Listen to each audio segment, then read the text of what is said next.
Allez, cours sur la loi uniforme, hein. Je vais vous expliquer comment, on va lire la définition, et puis je vais traiter la propriété 1, on va faire la démonstration, ça va être intéressant, enfin c'est pas dur, hein. Et on va faire l'exemple 2, vous allez voir, c'est pas compliqué. Je vous définis ce que c'est que la loi uniforme, en vous donnant d'abord la densité. Alors une loi uniforme, faut toujours dire une loi uniforme sur un intervalle, faut toujours préciser l'intervalle sur lequel on travaille, vous allez voir que c'est important.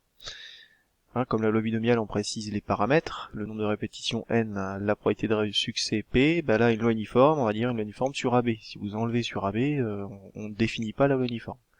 Donc la loi uniforme sur AB, si la loi de probabilité est de densité constante, 1 sur b moins a, tout simplement.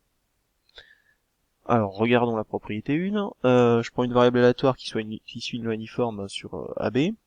La probabilité que x appartienne à CD, c'est d moins c sur b moins a.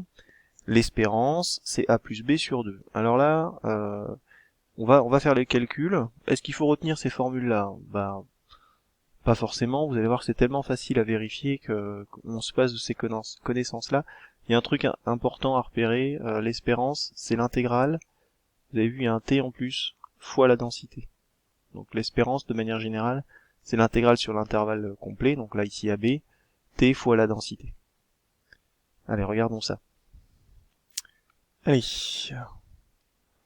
la probabilité que x soit entre c et d, vous savez que c'est l'intégrale entre c et d de la densité c'est 1 sur b moins a.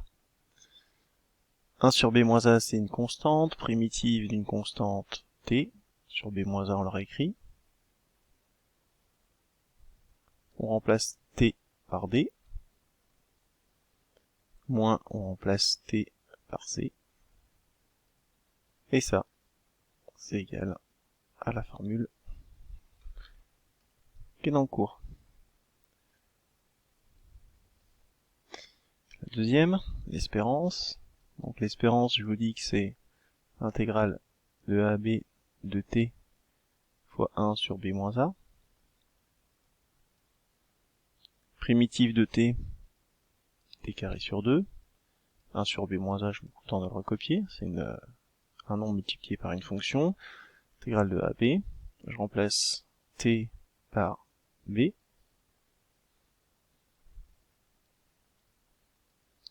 Moins, je remplace t par 1.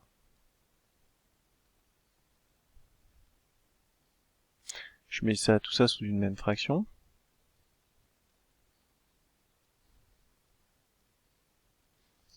Là, au numérateur, vous avez envie de factoriser avec l'identité remarquable qui est ici, et vous avez raison. b moins a disparaît, et on trouve la formule a plus b sur 2, la formule de l'espérance d'une loi uniforme. Regardons l'exercice 2, l'exemple 2, pardon. Donc là c'est un vrai exemple, hein. Donc A c'est moins 2, B c'est 8. Du coup la densité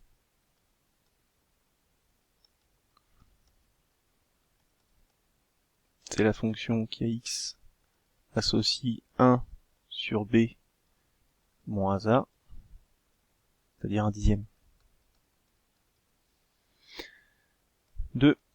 La probabilité que x appartienne à 0,1, alors vous avez deux options, soit vous appliquez la formule, soit vous refaites le calcul de l'intégrale.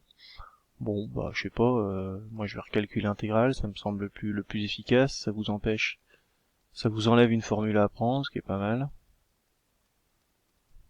Puis ça franchement ça va vite. Donc je tombe sur un dixième. L'espérance, allez l'espérance était un peu plus long, je vais utiliser la formule A plus B sur 2. C'est bon. Ce qui vous fait faire 3. Voilà. Alors dernier point sur le cours, je vous l'ai pas dit, une loi uniforme, ça sert à modéliser un nombre aléatoire entre A et B, de manière équirépartie entre guillemets. C'est-à-dire que x, hein, une réalisation de x, c'est un nombre aléatoire entre moins 2 et 8 dans cet exercice-là. Donc ça sert à modéliser des nombres aléatoires entre deux nombres. Voilà. Sur votre calculatrice, le random, c'est ça. Sur sur Excel, le aléa entre parenthèses là, c'est aussi une loi uniforme. Voilà.